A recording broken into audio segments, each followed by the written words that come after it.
The illustrious Jabba bids you welcome. I'm going to regret this. I'm Pete Mitchell. He's Peyton Jones. And this is the Church Planter Podcast, brought to you by Church Planter Magazine.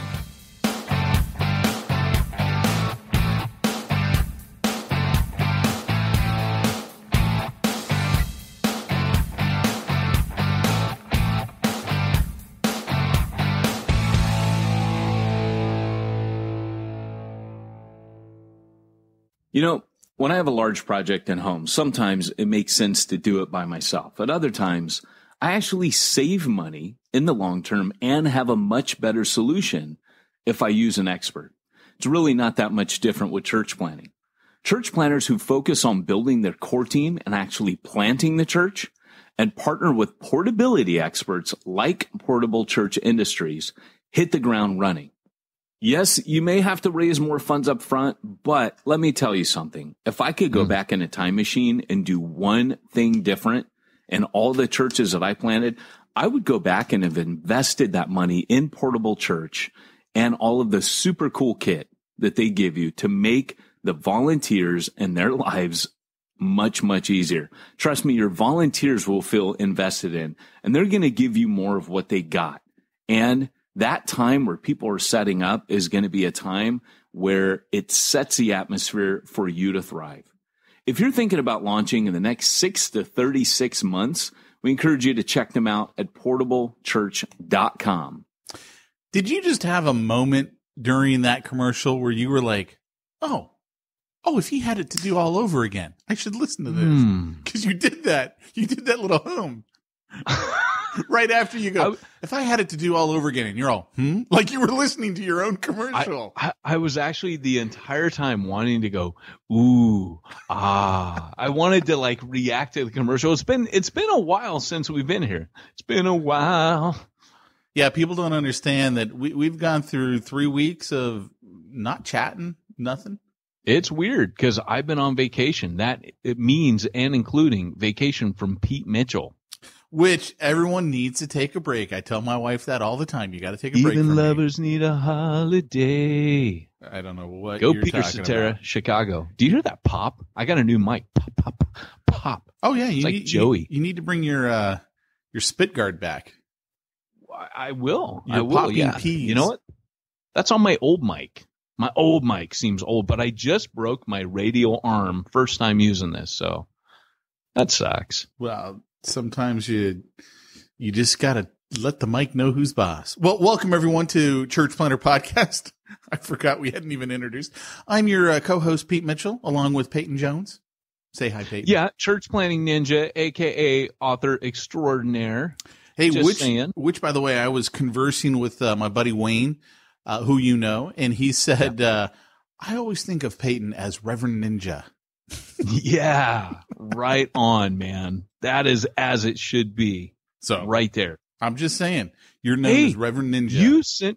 You sent me that picture of the place where you can do the ninja like archery, shoot your friends with like fake bows and arrows. Yeah, there was some Facebook ad for some local place. It just looked kind of fun. It's like laser tag, like but with literally, bow and arrow. I will come running to do that. Like I will abscond from my work duties. I've been trying to get my boss listens to this podcast, so I will do church planner missional engagement research at the Ninja Archery Tag Warehouse, whatever it is. You run around and shoot each other with bows and arrows. It's like laser tag, but with like Nerf bows and arrows that somehow register points. Does your boss seriously listen to this? He does. Is that why I've never been offered a position at NAM? Not the only reason, Pete. It's called compounding. That's right. It is a many-faceted issue. Well, hey, before we get too involved in smack talk after 3 weeks of no smack talk, why don't you tell everyone what today's topic is? Today we want to talk about sexual predators in ministry. Hashtag me too. Exactly. It was so funny because when I asked you before the show, I go, what's today's topic? You go, I want to talk about sexual predators in ministry. And I go, Me too. Get it? Hashtag me too. Because at first you were like, oh, good. You want to talk about it too? Yeah. It's one of those things. If you don't listen to the podcast, what we typically do is we talk the second part of the podcast, and that is we get into the church planning goodness. And the first part is called Smack Talk. And I think Pete and I just mess around during that time. Really, that's what we do. We talk about things that are important to us, but pretty much entertain ourselves. But you know who came and hung out with me this past week that you did not? Yes, I do know, because you vexed my righteous soul by posting pictures of it. No, that's not what I'm talking about. Oh, there's more? I hung out in my house with Caesar. Did you really? Caesar Kalinowski. I can't say his last name. So that's awesome, dude. You just kind of like say it like that, and they know who you're talking about. Did you watch the 100-inch TV? No. He and his wife Tina came over, and the three of us hung. Nice. Yeah. What'd you do? We talked shop. He said, since you won't return my calls, I figured I'd show up at your house. Are you serious? Yes. That's rad. Have you been calling him? No, he'd been calling me, and I was like, working. And I wanted to get back to him, but it was working. You know how I work. I work at the gun range. Did he just show up at the house like, it's hard knock, work. knock? It's hard work at the gun range. Okay. I don't always have time to talk, shop with people. So like literally you're hanging out and he just like shows up, knock, knock. He goes, hey, look, I'm in California. Can we get together? And I'm like, well, I got this going on. And then he pulls look, since you won't return my calls, I'm trying to show up at your doorstep. And it seems like that's not working too. And I go, all right, fine. Here's my address. And he came over. We hung out. It was a good chat. That's rad. Yeah. Oh, I'm impressed. Now I'm jealous. Yeah. And you want to know what else? I'm speaking at Exponential this year. With me in my session. I should go. It's going to be the greatest conference ever because I'm speaking at it. Well, that's what people do on a Sunday morning, right before they preach. I'm so excited. No, you're trying to get people to come to the church. Knock it off. You're not that excited about it. It's your preaching. Come on. What I thought was even funnier is they give you a small little honorarium, and I'm like, so it's going to cost me 5 times that to fly out to Florida and stay. I'm like, not really working the math on this one. That's funny. Yeah. Yeah. So, but you're talking about my session, right? Or are you in Caesar's session too now? Dude, I'm main stage. You are not. Right then, there was like a plethora of emotions that went through your face. Like, what are you talking about? Hashtag, why am I not on stage? Hashtag, me too. What? This is unheard of. Calling them right now. Oh my gosh, it's so funny.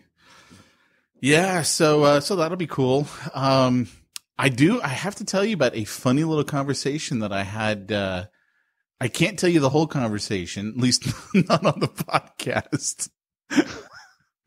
But Brandon Brooks and I were going back and forth via texting. Yeah. Because he's been listening to the podcast. I thought for sure he had left like years ago, like a smart person would have. He did, and then he came back. And then he came back. And because he was listening to the episodes of me going on my gun rants. And so we started texting back and forth. And at one point, I had like this panic attack hit me. Go, oh my gosh, what have I said in a text that could be used against me in a court of law? What pictures have I sent him? I'm like, you need to erase this conversation from your phone right now. Erase it. And so now every time we have a conversation, he goes, by the way, I just erased that. That's hilarious. That guy's so rad. Oh, dude, he sent me over the holidays for Christmas a Snarf action figure from Thundercats. Oh my gosh. Are you serious? Oh yeah, dude, I got a little Snarf kicking over here. He's on my shelf. That's pretty crazy. I want to actually right now run over and go get him to show you and hold him up in front of the camera. That's kind of crazy. Hey, by the way, I thought you were supposed to be out of that place. When do you move out of the place that you're in right now? March.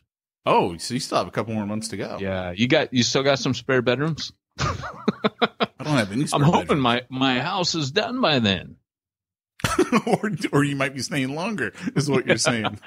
Yeah, no, we're out. We gave our notice here, so we could be homeless. So that's kind of funny. I mean, not really, but yes, it is. Yes, it is. Yeah, it's serious and funny at the same time. Yeah. So what's happened with you over the last few weeks? Catch me up. Man, well, I want to say not a bunch, but well, I mean, let's start. We didn't do our post-Christmas episode because you were gone on vacation. I showed you, I got like the world's greatest Nerf gun for Christmas. Oh my gosh. It's a semi-automatic. Actually, it's an automatic. You pull the trigger. It's an automatic. And it just 24 Nerf bullets come flying at you. And it was rad. I did notice though in the video, it was not Luke holding the Nerf gun. It was Dad holding the Nerf gun. Well, first of all, it wasn't Luke's gift. It was mine. Oh, really? The wife knows I'm into guns, so she got me a Nerf gun. And secondly, it weighs about as much as he does. So the uncanny thing about all this is if you've been listening to the podcast over the last few years, you know that Pete and I both, we usually call and we ended up texting each other that morning, but we normally call each other or text each other, what'd you get? And normally we get the same stuff. One year it was Star Wars underwear. Sorry, hit the wrong button. What was it? That was Batman. Sorry. For the podcast? Yeah. My bad. So it's not the gift they deserve, but the gift they need. So that was the Star Wars underwear was that kind of gift. But this year, Pete goes, check this out. And I show him, hey, I got 2 Nerf guns too. Like, it's uncanny. The funny thing was, I said to you, I already gave Jamie a welt. And you go, yeah, Andrea already yelled at me. I was like, this is cool, dude. Like my Star Wars Nerf gun, I have the Stormtrooper one. And then I have, I don't know if it's Poe Dameron's or it's some bounty hunter or something, but I have 2 Star Wars Nerf guns that my wife said, I will never again get you a Nerf gun. Like, the kids kind of picked it out because it's rad when your kids pick out gifts for you because they get you kids gifts. Now, they don't get you like adult gifts. They get you the cool good stuff your wife won't buy you. Yeah. So, and Andrew's cool. She's always like, hey, pick something out for daddy. So I have 2 Nerf guns, and what's cool is when you pull the trigger, it shoots ultraviolet light into the Nerf bullets so that they glow. So if you got the lights off, they look like lasers. They glow green when they shoot, and then they fade awesome. Because they're glow in the dark. It's so rad, dude. That's really cool. Yeah. We have to go shooting sometime. We do. I'm going to bring my Nerf guns over. We're going to have fun. We're going to go shoot each other. It's all going to be about shooting each other with Nerf guns, shooting each other with bows and arrows. We shouldn't shoot each other with your real guns. We'll go to the firing range. We'll forget. We'll be so used to shooting each other. We'll be like, oh, these won't hurt. We shoot each other all the time. Yes. We call it the range here at the house. Luke goes, oh, I'm going to set up the range. And he takes, we got the Stormtrooper, Yoda, BB-8, those posters, poster boards, whatever you call them. And so he'll set them up and then we start shooting them. Man, that is so cool. I want to have like wrist crossbows, little mini wrist crossbows, and go to a shooting range and do a bunch of ninja moves. I don't know any, but I would learn them if I had these crossbows and run around and just choo, choo, choo, choo. Or even Spider-Man. Why don't we have Spider-Man shooting ranges where you've got web shooters, but it can shoot BBs or whatever. I don't care. I'm not the Spider-Man fan. I always thought Spider-Man was kind of stupid. For that. Oh, Batman Batarang. Why can't I go to a shooting range and throw batarangs? Speaking of shooting range, just saying, I'm right. Search your feelings. You know this is true. Today's a big holiday for Pete. Martin Luther King Jr. Day. Yeah, part of it is that part. The other part is I'm going to the range today and I am firing my .308 for the first time. I don't even know what that is. That's a really big bullet in a nice gun. Wow. I'm really excited. That's cool, man. It's the top of the range. It's the top of the range. I don't share this hobby with you. So it's I'm telling you, man, you have, no. I can't afford it. I can't either, but I choose to. Yes, I feel you. What's retirement? I'm doing this little thing called remodeling my house right now. See, I actually just canceled my health insurance, so I've got plenty of money now for bullets. Oh man, that's rad. Since they took away the penalty, I'm like, well, forget this health insurance business. Oh, really? They did? See, I don't pay attention to anything. I actually don't know the whole tax bill, how it all works. I I don't know if I heard something about it doesn't take effect until next year's taxes. So I don't know. Wow. But it doesn't really matter to me. We were getting so ripped off by Obamacare. It was like absurd. Like it had reached a point where it was like, okay, so my coverage has literally gone down to about 45% of what it was pre-Obama, and I'm paying now $1,200 a month. I'm like, forget it. Nope. Wow. I'm opting out. Yeah. Yeah. Gosh, you could pay the penalty for years and you'd still be saving money. Yeah, well, we did the medical share plan. We did one of those. So, supposedly, I don't know. I grew up in the insurance world, so I don't know how all those work, but supposedly they're pretty solid. Very cool, man. But yeah. Cool. Well, what's been going on in your life? I mean, there's not much to tell with me, man. I mean, I went up to Oregon. That's my happy place. That's where I wrote Church Zero. Caught up with Dave Thompson, church planner extraordinaire up there. Planted the door, getting ready to plan out again. Didn't snow up there. It was kind of dry, so we had to go up into the mountains and find our snow. I read a bunch of books, as you know, as kind of when I'm on vacation, I plow through. I read It. That was really kind of scary. Yeah, about the clown. Yeah. Like the devil clown. That was pretty spooky. I read Ready Player One. You did. And what did you think? And by read it, I mean I listened to it on Audible. Church Zero as a novel. I really, really enjoyed it. They had me with the Conan Armada, and I was like, that's a Last Starfighter reference. And then it just like went one reference after another. Yeah. Yeah, that book is literally. I remember you going. If you hadn't told me, I would have thought you wrote this. Wasn't that you that said that, or probably was that someone else? But here's the thing, because they're coming out with the movie, and I was like, the problem is the movie can be nothing like the book, right? Because the book, you can read these stories about playing Joust and Pac-Man and all the video games that you and I grew up on, but you can't watch that on the screen and think that it's cool, So I think that's why the movie's going to be totally different. I think they're going to take a totally different twist with it. Yeah, I agree. Because so much of it, like you said, it's Dungeons and Dragons, and how are you going to act that out on film? Yeah, they could act it out. He could go into these things and solve those puzzles, but Americans, they like big explosion, and I'm sorry, Pete, but big guns. Come on. They do. Yeah. And like what I thought was really cool was the quarter that he wins. Yeah, that was awesome. Like you don't know what it is, but then when it happens, I was like, oh, that's really cool. I like that. Well, you know it's going to count for something later, but you don't know the whole. But you almost forget about it, right? Because it was like, oh, that happened way back when. You don't even think about it, and then when it happens, you're like, oh, that's kind of cool. Yeah, so Pete and I both listened to that on Audible. Oh, I'm guessing you didn't read it? You listened to it? I listened to it. Oh, okay. And it was fantastic. Same with It. So I cheated. I listened to that. I think that might actually scare the bejeebers out of me if I listen to it. It's very creepy. Yeah, and it's almost too dark. I was almost kind of like, it's 44 hours long on Audible. Oh my gosh. It's like a 1,500 page book. So I was kind of like, I can't really justify sitting down and reading that. But while I'm doing things, packing, unpacking, if I'm working on something, I had a lot of moving to do recently. It's great. You just plug that in and boom, if I'm doing chores, but 40, yeah, man, it was a little creepy, but you're already invested into it and you're going, I'll see it to the end. But quite a dark one. Yeah, that was a good book. I'm looking forward to the movie, but I think it's going to be such a different movie because I don't see how they can pull it off. Yeah. It'll be Spielberg, and plus they got it. Is Spielberg doing it?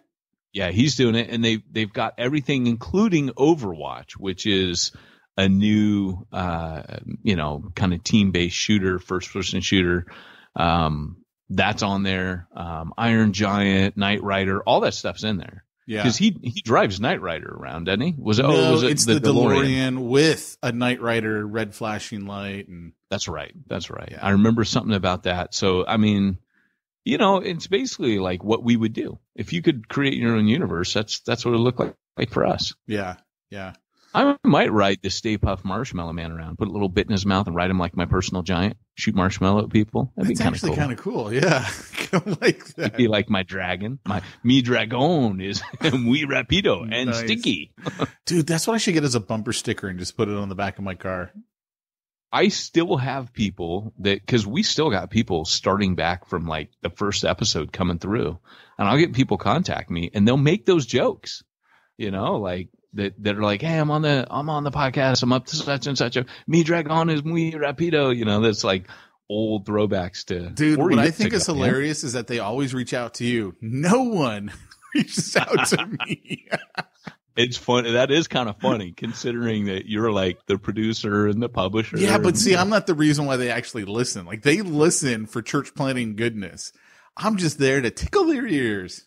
Yeah. Well, I don't know, man. I think once you get in, there's kind of a mutiny that happens a certain way through, where Pete becomes the real pastor. So I don't know, man.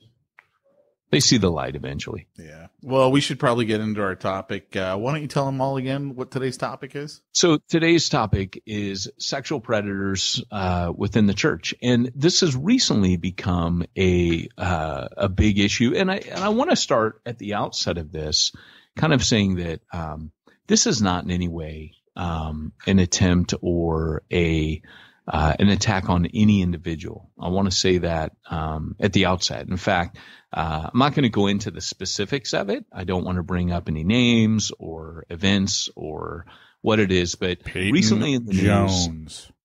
Oh, sorry. Yeah. But recently in the news, it came out, and Christianity Today covered it, that there had been an incident in the past with a youth pastor who now is a prominent pastor at a big church, who had, when he was an adult, had inappropriate sexual relationships with someone in his youth group. And according to the victim in this scenario, she had brought it to the leadership of the church. They said, we'll deal with it. It seemed to get brushed under the carpet. What ended up happening was that the leader was told, and the girl were told, you're not to have any contact with one another. And then eventually what happened was, because she didn't see anything being done about it, I don't recall what time period had gone on, but what eventually happened was she just broke down, in her women's group and started sharing about, hey, I feel so guilty, I feel so dirty, blah, blah, blah. And she was just compounding all of this just sense of she was keeping it bottled in, and she felt so ashamed, and on and on. So she breaks down the women's group. Well, of course, as soon as it goes in the women's group, women's discipleship group, it's out now. It's public. So the leadership moved him on through a big party for him, sent him on. And, I get like they were trying to be gracious, to him, saying, hey, you're a single young male, you were human, but again, the issue that was brought up by the article was this was a minor. This was someone in a trusted position of leadership. And in the wake of the recent Me Too kind of movement within Hollywood, it's time. And I remember saying this to you when the Me Too, you and I discussed this briefly in Hollywood, that we both thought it was good that these things were coming out. It's good that people don't abuse their power. But the issue that this magazine brought up, or that the issue in Christianity Today, and then Ed Stetzer also covered it, where when it came public, the church chose to stand behind this pastor, and everybody's saying, well, hold on, this is kind of like Harvey Weinstein, where this isn't really, it doesn't seem like it ever really completely got dealt with or really was handled in the light. It's now come to light, but more because the girl years on has now said, you know what, I have to speak up. I have to tell people, like, and we don't know how many people this may have affected down the road, on and on and on. So it's something that as we move forward as the church in this atmosphere right now, we should be held to the same standard, if not a higher one. But number two, I remember saying to you, it's going to start coming out now. As soon as the Dutch boy takes his finger out of the hole in the dike, floodgates are going to open, and pretty soon we're going to be seeing a lot of things coming out. 20, 30 years later, maybe ongoing issues where people have been abused by people in clergy or people in positions of quote unquote power within the church. I know that's a oxymoron there, but we're going to see it. And so right now, I think there's a couple things. We should never jump on anybody who has been the perpetrator in a way that isn't, it's merciless, and you want your pound of flesh, and you're just super angry. But at the same time, I think our witness to the world is very much on display. And so what I want to raise today is, what should be our response to these scenarios? How should we handle them? What should be, obviously I'm in no position I'm not there. I'm not in this situation. I don't have all the facts. But I think it's a question that we have to grapple with as the church today. This is going to keep happening. And we all know what the effect of the sexual abuse scandals in the Catholic Church has brought about with the world, where really, to be honest, over the last 10, 15 years, people have considered that the church is probably one of the least safe places to leave your kids. Oh, yeah. Because, police will tell us this is where sexual predators go, right? And I don't want to say like that guy is a sexual predator. According to his own story, he says, look, it happened once. I was young. I feel I repented. And so I don't want to say that this is something that we need to jump on anyone personally for. Like, in other words, I guess what I'm trying to say is, I don't want to attack anybody, and I would not put myself in the position to do that at all with this individual. But I do think that when we make decisions about what's the right thing going forward, our witness is very much at stake in the world right now. Was I supposed to comment? Well, that was just the setup. I'm passing the ball to like, dribble, dribble, dribble. Wow, we went from telling them what we're going to do to just, here's what we're talking about today. Let's just dive right in.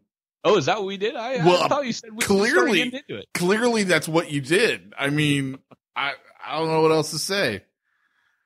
Hey, but this I will say, this particular podcast is brought to you by... This is my time, isn't it? This is, yeah. All right. So, guys, want to talk to you a little bit really quickly. Our second sponsor today is Regal Cinemas. And what they do is they help you as a church planner figure out where you can meet. It's not just a school or a community center that are options. They'd like you to actually have an opportunity to meet in a movie theater where people traffic during a time they don't usually traffic, right before, on a Sunday morning, right before the Sunday afternoon and evening crowd gets there. You can utilize that as public space. They've got a team of 4 church planners that work on their sales team. They will meet together with you, discuss options in your city at, like I said, a pretty popular place where people are already meeting. So if you want to get involved in that, you can go to corporateboxoffice.com/theater, and that's THEATRE-church. Again, that's corporateboxoffice.com/theater, THEATRE-church. George. I like it. So today's shorter topic, than our first one, right? Yeah, no kidding. Today's topic is Me Too. Yes, Me Too in the church. That's a better topic. Yeah, Me Too in the church. Let's make that the topic. Sexual predators in the church is a little bit, yeah. Well, I think Me Too in the church. One of the things that you hit on that I was thinking about during your rant, and that is, the Catholic Church has totally, I mean, the way that they handled their significant issues. I mean, they were not in any way minor to even pretend like they were minor. It was just not so much molestation, all that type of stuff. And the way that they handled it, I mean, just blew up their witness. The way that they've covered it up over the decades blew up their witness. So, right. Yeah, I mean, I definitely think, this is the Protestants, turn at it now. It's our time. Right. Because we look at the Catholics and we're like, oh, so evil. Oh, that's why we shouldn't have priests and on and on. And, you hear all the Protestant objections to it. And yet, here we are. It's going to be Protestant hour now. Yeah. For a while. It's going to start coming out. And, I know someone who someone close to me who, 3 people in ministry sexually assaulted them. Oh my gosh. Are you serious? 3. It's not as uncommon as people want to think. And so I definitely want to think it's uncommon. So that kind of bothers you me. Want to think it's, I will say out at the outset right now, never in my life have I ever done I've done my own share of messed up crap as a sinner, but I've never sexually assaulted or inappropriately acted towards anyone that I was entrusted to lead as a minister. I can tell you that now. There will never be anything come up out of my past from that background. I was talking to Andrew and I said, and that's not like I'm awesome. I'm just saying, like, there comes a point at which for me, had I done that, I told Andrew, and she knows this, we were just talking it through, and I was like, babe, I just would have resigned. Like, it just would have been a no-brainer for me that, hey, you know what? I'm now disqualified for ministry. Like, I've done that. There's grace, there's forgiveness. The blood of Jesus can wipe away any sin, but I'm done. Just a no-brainer. I don't even know that I need to have a long drawn out conversation about why, but we just kind of nodded and she's like, I know, like she for sure would have made sure I was done. But even if I were a single male, and I was 19 when I was a youth pastor. My oldest kid was 18. I mean, they were dating age for me. You know what I'm saying? Like, yeah. I could have easily farmed from or fished from that pond, but there was just a sense of, no, we don't do that. And I can remember early on, before Andrea got there, I would give some of the kids a ride home from Bible study. I remember there was this one girl, she'd always want to talk about God. And I'd sit there, I was in my VW bus, and I'd sit there and I'd talk to her. And it felt a lot like discipleship. And here Andrea joins so look like someone who would be driving a VW bus back in the day. Oh my gosh. Yeah, hair down to my butt. I mean, it was rad, man. Let me tell you about this bus for a second. It was all restored, and it was cherry, man. This thing was so sweet. It had purple tinted metallic windows, had the gray bottom, white top. I mean, it had a slick paint job on it, wood paneling on the inside, shag carpet on the inside. It had an original Jesus movement, Jesus Save sticker from that era, because I bought it from the owner, who was a total Jesus hippie from the church. It was the sweetest little bug. In fact, when I brought it to the VW doctor down in Huntington Beach, he goes, "Where did you get this?" And I said, "I bought it off a friend." He goes, "I haven't seen one in this good a shape for I don't know how long."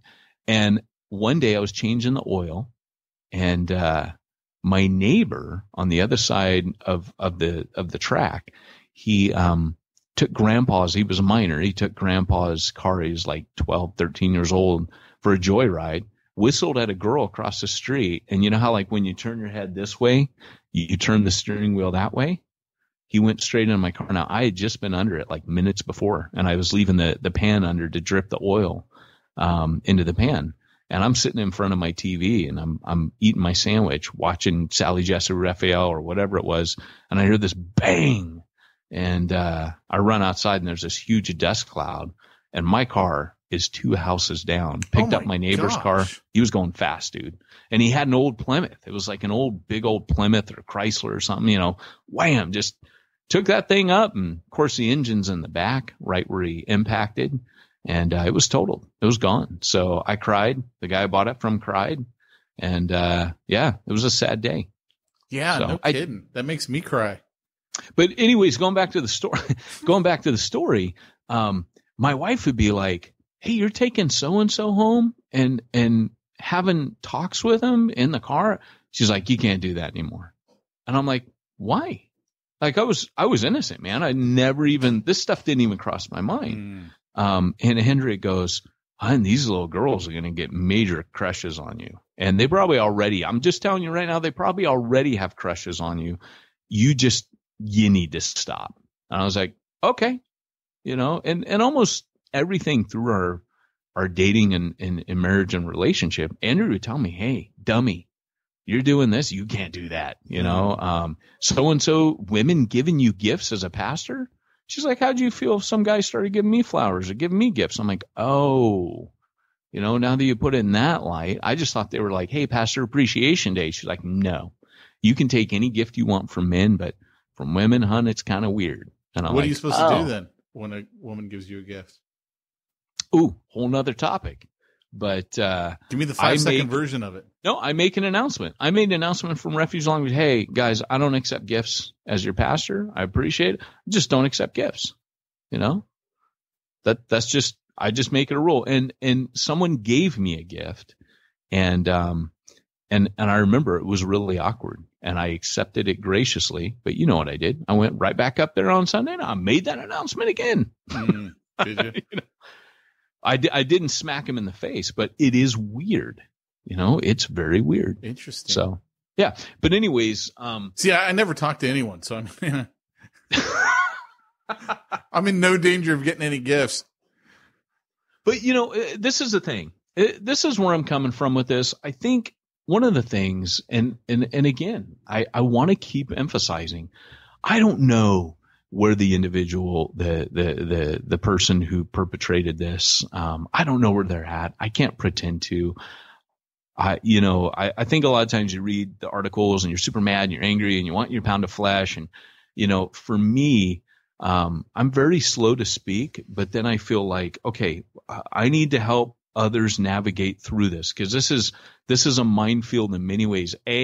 If you're in ministry and you ever cross that line, personally for me, I think you're disqualified. I think you're out, right?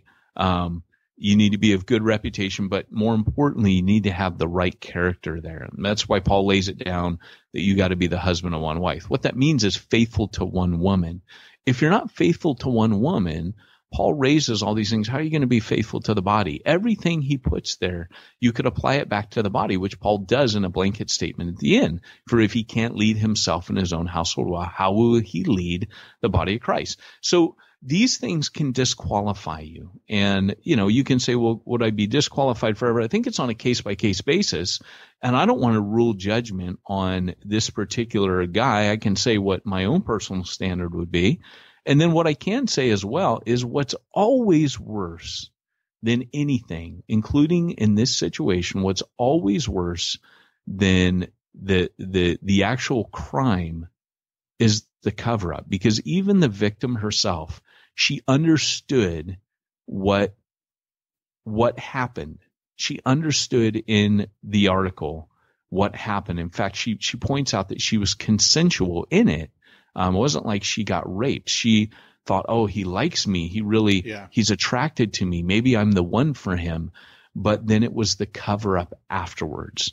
And I think, looking at Watergate, what happened with Watergate, Nixon was not personally responsible for that. In fact, Charles Colson, who was he was Nixon's attorney. He says, to this day, I do not believe, honestly, that Nixon had any knowledge of that. What cost him his presidency was the cover-up afterwards. And so I think what the world is looking at right now is they can all go, hey, like, you're human, like the rest of us. You're human. You did something wrong. Right now in the social sphere, with our politicians, with our newscasters, with our Hollywood actors and producers and media moguls, what we're seeing right now is that people are saying, we get that maybe you got a problem or you have a sexual issue or like you're human, like the rest, you just weren't good at hiding it or you acted out on it or whatever. We get that. What's worse is that this stuff lived in the darkness forever. and it reached scandal level. And then eventually what's even worse than that is cover up. So when you hear that such and such newscaster paid millions of dollars to buy somebody's silence, like that's where the public really goes, whoa, it's always cover ups that are worse than anything else. And from the victim's viewpoint, well, because the cover up is also an admission of guilt. And that's right. Otherwise it's always he said, she said. But whenever there's a cover up, It's like, well, then you're guilty because you knew you did something wrong and you chose to cover it up. Right. And so really, I guess the number one thing, kind of what I do want to talk about is maybe the issue of when these things happen, and you will, during your career in ministry, you will face some type of abuse. And I just hate to say it. I mean, you're going to face abuse happening at some level in your church, whether it's within a family, whether it is in one of your ministries, whether it's, it could be in your youth ministry. I've noticed in big churches, this happens a lot more. In fact, in the church where this happened, there are repeated scandals. And again, I don't know all the details of how they were dealt with, but what I can say to you as church planners is from the get-go, you've got to establish policies that will protect people. No leader ever alone with a minor or a child or someone of the opposite sex alone needs to be in place. Those we've kinds talked of about things. This too. If you happen to have same-sex leanings, like obviously if you're engaged in homosexual activity, then that negates you. Right. But if like, hey, you know what? I know I got these leanings, but I don't engage. Hey, then you also need to be not with someone of the same sex because the same thing could happen. So that's just the one thing that I always want to be really clear on. We can't just pretend like this is, a male female only issue anymore. Right. The world is a lot bigger now. And, these issues are now more in the forefront. So, well, and the church is notorious for kind of accusing the victim and protecting the perpetrator. So, for example, in the cases of domestic abuse within the church, for decades, domestic abuse was going on in households, and the individual that was perpetrating it never was brought to accountability. It would be brushed under the rug, and it would continue to go on. And, eventually it would hit the police. There are actual laws where you have to report these things to the police. It is not up to your discretion. It is not up to your judgment. And I would say that each pastor, each church planner needs to be familiar with the laws of your state on this, because they are there, and you can go to jail as an accomplice or an accessory. An accomplice or an accessory, you can be culpable for some of this if you knew about it and did nothing. Teachers know this. And this is kind of going back. You can't imagine in a million years that any one of the teachers found in a sex scandal with their student would ever enter the teaching profession ever again. They're banned for life. Like they're done. And so the question then becomes, why in a place where trust is so important and our gospel witness is on the line, why would we have any different standard for I know those what people in ministry? would say. People would say, well, because of the forgiveness factor. Yeah. And, and I would say, well, hey, that there's total, complete, free and full forgiveness, right. For repentance. Right. But that doesn't mean you get into the same position. Doesn't mean you have hey, well, come on back into ministry then. Ministry is a sacred trust. Leading people is a sacred trust. And I always tell people, look, if you're in ministry and you want to commit affair, go for it. Just get out of ministry first. Like, and I don't really mean go for it. I was going to say, I just mean you tell them you need to quit before you do that. Yeah. And instead, it just seems a no-brainer. Like, you're a minister. Don't drag the gospel witness. Like, if you want to be a knucklehead, do it, but do it in your own name. All right. So let me give you some scenarios, because you and I both know of guys who have been falsely accused of stuff. Yeah. I'm thinking of one guy right now that, was accused of stuff that he did not do. And it came out that he didn't do it, but it took time, it took like 6 months. So we live in a world where, there can be false accusations. And like you said, the bigger the mega church, the bigger target you got. But that doesn't mean that, some guy with a little house church isn't going to have a target on his back. I mean, the enemy's going to use whatever he can to knock you off. So let's say something comes to light, a victim comes forward in whatever fashion. You as the church leadership or as one of the people on the church leadership, what do you do? Do you immediately take them down? Do you immediately take away their pay? Are they fired? Are they suspended? What's the rollout? If that happens to me, the first thing I'm going to do is I'm going to listen to the victim. I'm going to talk to the victim, and I'm going to get all the facts that I can. If they have not gone to the authorities, then at that point, because somebody needs to go to the authorities. I mean, that has to happen. And so now that they've come to me, I am legally obligated to go to the authorities. What I will do, if the person is someone who is employed by me under the church, I will find out what happens, because I want to know before I turn them into the authorities. I need the full story. I need to know what's happened. Now they may protest innocence, which often happens. Guilty people often protest their innocence. They always do. What's that? So they always do. Right. I want to find out. But in the case of a case where I know of where the person was caught, the individual who was the perpetrator of the crime, the victim, went to the police first. Okay. Before going to the church. That is the wisest thing anyone can ever do. And so I may modify my answer a little bit to say, actually, I may tell them, in fact, I would tell them, go to the police. That's what you need to do. Only because in the case that I can think of, the individual was a pastor. He had done something with a girl that was inappropriate, a minor, and tried to pay her off to get her not to talk about it. And the only way that they caught him was she called him after going to the police. Police said, this is what you do. You call back and you say, I feel bad about it. I need to tell somebody. And they recorded that conversation between the two of them. So I'm going to change my answer based on that. And I'm going to say, you tell them to go to the authorities. Right. And here's the deal. I mean, that person has never told the full story ever of what they did. They have maintained their innocence, even though they were convicted on that recording.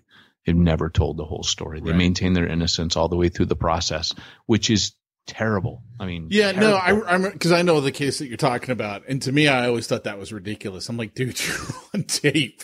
Like, just come clean. You're on tape. Shut up. I mean, the least you can do is by way of repentance. And this is how I think it shows repentance. A person confesses and the person apologizes to the person they victimized and said, I was wrong and it had nothing to do with you. And I was wrong to deny it and put you through it. Like, there needs to be as much healing as can possibly happen. And a lot of times the perpetrator is the only person that can offer it from that angle to say, I was wrong and I don't expect it. I can ever make up for this, but please know that I acknowledge I was wrong and that was terrible what I did. Like that right there, rather than someone saying, nope, she's lying, till your dying day. Nope, it didn't happen, or he's lying or whatever. It is just terrible. But if you're in a leadership position, really you're obligated to go to the law. Like I said, I would want the full story. You may never get the full story, but what you could do, I suppose, is if you want to do the proper thing, which you should, which is tell the victim, you need to go to the authorities, tell them what you've told me. I can be here. I can help you with that. Boom, boom. And if it's an allegation and there's no truth to it, hopefully that leader has put themselves in a position where they can't be hurt. Like, for example, I'll just tell you right now, I have two girls. I have a 4-year-old and a 9-year-old. My 9-year-old wants to have sleepovers all the time. I tell my wife, whenever a sleepover happens, I will not be here. I just will not even be in the house. I will not stay the night. I will not. I just won't be around. That just will never, ever happen. And my wife is totally cool because I've had a friend who took foster kids in, who was falsely accused. They found he was innocent. This child had been accusing, and in every house she was in was accusing people of doing it, and confessed later that he had not done anything. And he spent years in prison. Mm. And I told Andrea, and he was amazing. Like, he was always a guy. He had been in Sunday school. He was the guy that I watched him fire people. I told you can never be alone with a kid. I learned a lot of what I know from him. And so part of me was like, I wouldn't think he would have done it because he protected himself. But once he had a foster kid, he couldn't, and his wife said, look, he was never alone with her. So that, as far as I know, that couldn't have happened, but it didn't matter. As a leader, you've got to have these policies. So what I do, let's say I'm senior pastor. This happens. My youth pastor is, this happens. I've told you so far, you tell her to go to the authorities. They do that. You're going to have to do that. And for me, it's more important to see justice served. If the individual was innocent, like in the case of my buddy, it's so tough, man, because you don't want someone to go there, but you also don't want people to be able to continue to hurt kids. And so, the number one important thing I think is to, outside of telling the victim to go to the authorities and you do have a legal obligation to that. As I said, you don't have a choice in that legally. You will go to court for that. You will probably face jail time if it's found that you knew and you covered it up. Number two, you need to be upfront with the congregation. I'm not saying do it on a Sunday morning, but somehow you have to communicate with the church. It's part of your trust as a leader that you let them know, hey, there was a risk here. We've dealt with the risk. It's in the hands of the authorities. Okay, so we want to let you know. What I want to get at here is, because we don't know what's true, what's not, false accusations happen. Okay. I'm with you. I'm with you 100%.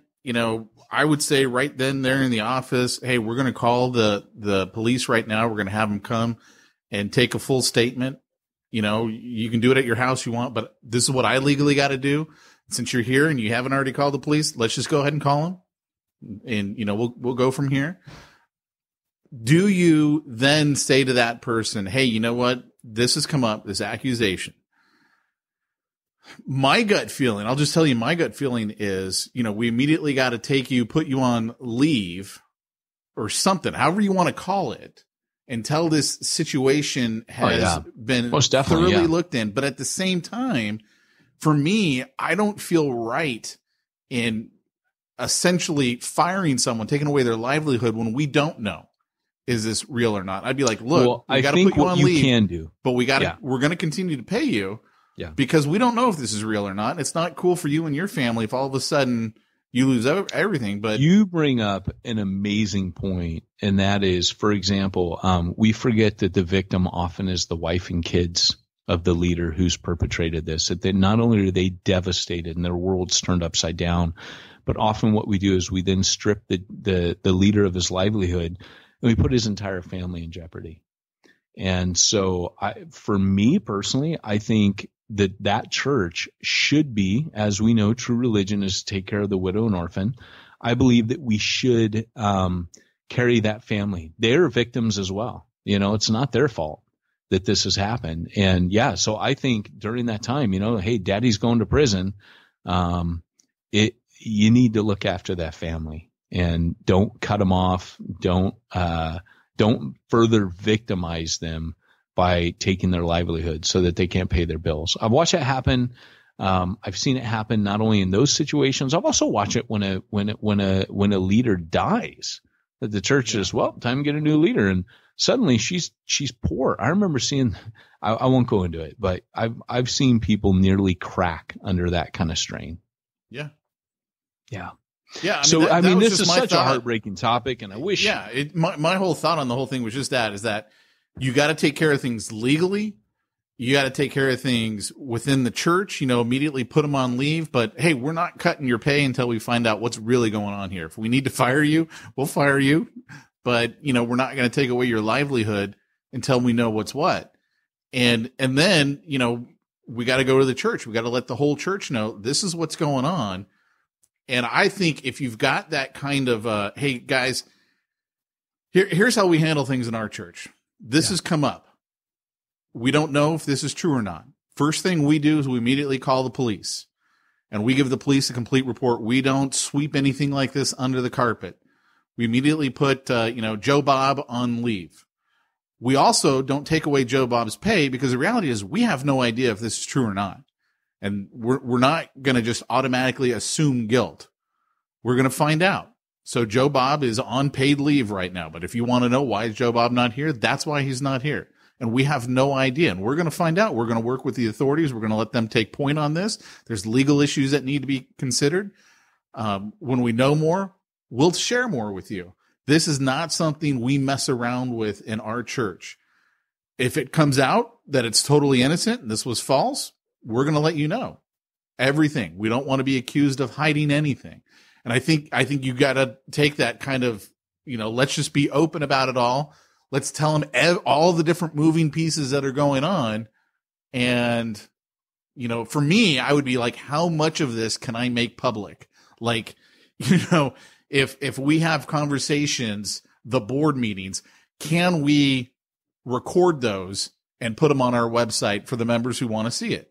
I know a lot of people would go, that's insane. That's crazy. You're putting your dirt out there. Yeah, we're putting our dirt out there because this is important to us. And we want everyone to know we're not hiding stuff. I don't know if that's appropriate. I'm just saying this is what I would do. I'd be like, how much can I share? You bring up a good point. It always looks shady when the church refuses to talk to the media because we don't want people to think weird of us. Well, people are going to trust you more if you're upfront and open and you get on and you say, hey, this is devastating to us as a community. We pride ourselves on taking care of kids.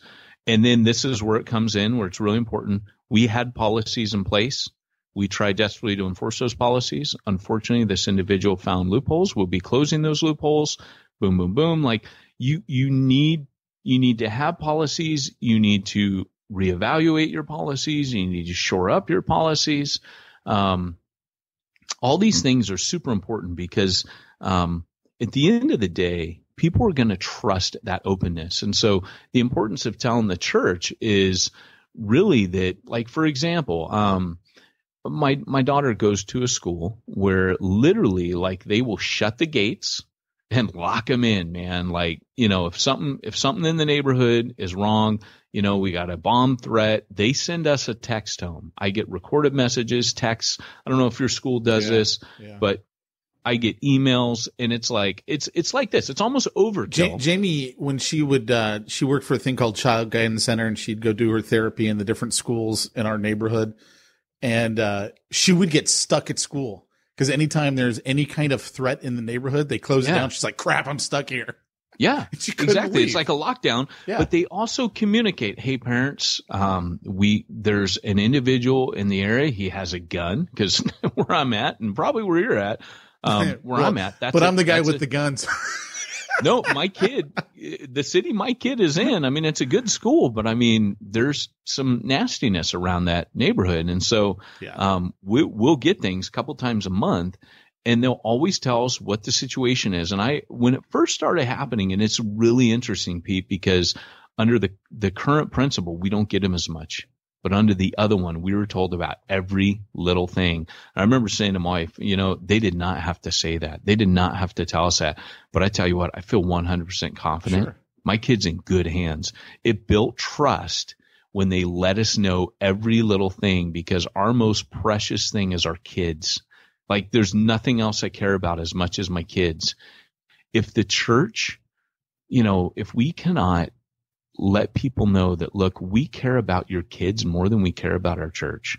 We care about the individuals more than we care about the institution. Then people are going to leave anyways, right? People are going to feel that. It comes through in your values.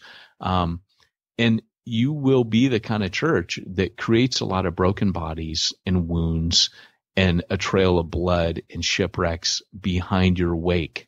And we need to be the kind of church that says, hey, let's stand together as a community. Like there needs to be, there's potential after situations like this for people to come together and bond and to build on that brokenness and to build trust if they see that you as a leader put individuals first, right? You put that person first. You put that victim first. You put that family first. It's just, I'm telling you, we're going to be dealing with this. And in Church Planner, I hate to say it, it's one of those podcasts you don't want to do, but you know that you need to. And if what we've said today helps you to further protect families, further protect victims or potential victims, and eventually when you come, God forbid, when you come to that moment where you have something that you need to deal with, that you know what to do and you know how to act in a way that doesn't betray the gospel. Yeah. And I tell you, man, it's a tough subject on so many levels. But one of the things that I think that you hit on that I just think it's worth repeating is you have to keep in mind there's more victims than just the one victim. The spouse, if there's kids, there could be kids. And you and I have talked about this many, many moons ago on one of the podcasts. When it comes to child molestation, a lot of times the spouses know about it because they help facilitate it. Yep. And so you might actually have two perpetrators, but if there's still kids, those kids are still victims. Like their own kids are now victims. Now, right. So, I mean, as a church, our response, I don't think it's going to be cookie cutter. I think the reality is it's going to be as messy as anything can be. And you just kind of got to just be open about it and be willing to talk to everyone. This is what's going on. And we don't hide stuff. And we're not going to hide this from you. And, we're going to lose people over this who are going to leave our church. And maybe they should be leaving our church. The reality is maybe we've done something wrong as a church that we could have, a hole that we could have plugged that unfortunately we didn't. But it's going to be messy. And it's just, Yeah, absolutely, man. Well, hey, guys, this has been another happy Church Planner podcast. No, but it's okay because, there's a lot of pain. There's a lot of pain out there and a lot of people suffering. Personally, I'm glad that the Me Too movement is hitting the church, because what that means to me is that there are victims that will be heard. There are victims, and this awareness will raise the issue. We can't hide things. We can't brush it under the carpet. You can't have scandal on top of scandal, and that is the cover up. Like I said, just think Watergate. Watergate's a perfect example. Nixon would still have remained president if he hadn't covered up what happened at Watergate. It was the cover up that cost the presidency. And I'm not saying, hey, it'll be the cover up that cost your pastorate. That's not what I'm saying. That's not even in my mind. What I'm saying is the cover up is as bad as the actual crime. And if you're in a position of leadership where that happens, do not cover it up. Put all the policies in place you can. Choose your leaders carefully. Keep them safe by having policies that protect both them and potential victims. And then lastly, should that time come where you do have to deal with it honestly, above board, be transparent, be humble, look at your policies, reevaluate your policies, fix your policies if it was a policy issue. And at the end of the day, like Pete said, be humble enough to say, hey, this happened on my watch. Maybe it's time for me to get out. Maybe someone else needs to be steering this. I have friends who have said, should it happen on their watch, not only could they not live with themselves over that, but they would be done just because they felt I failed the church to a level where that was my responsibility. I think that is the essence of true leadership, is that heart and that spirit that says, ultimately, I am responsible for this.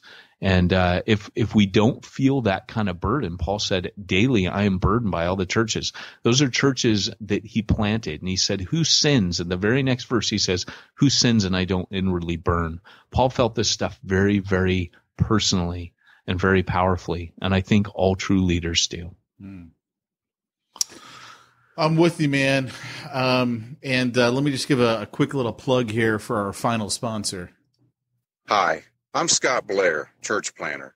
If you are anything like I used to be, you probably woke up feeling alone and somewhat isolated today, wondering to yourself, why isn't there just one place that I can go to discuss the things I really care about, like bear attacks, Sir Mix-a-Lot, Game of Thrones, and even Christology. Well, I'm here to tell you such a place now exists. This is not make-believe. I would not joke about a thing like this. Pete Mitchell and Peyton Jones have created such a place. No. It's not heaven. They didn't create that, but it's the next best thing. The Bivo Ministry Inner Circle. And you can find all about it at bivoinnercircle.com. Well, guys, this has been the Church Planner Podcast. Peyton Jones and Pete Mitchell reminding you, if you want to reach the ones nobody's reaching, you need to go where nobody's going and do what nobody's doing.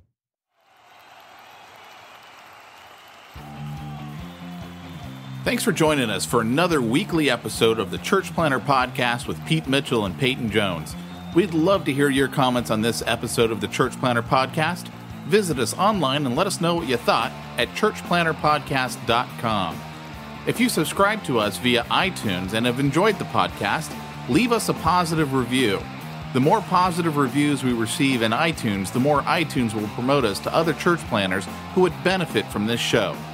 This podcast is brought to you by the Church Planner Magazine, which is available in the iTunes newsstand or online via churchplannermagazine.com.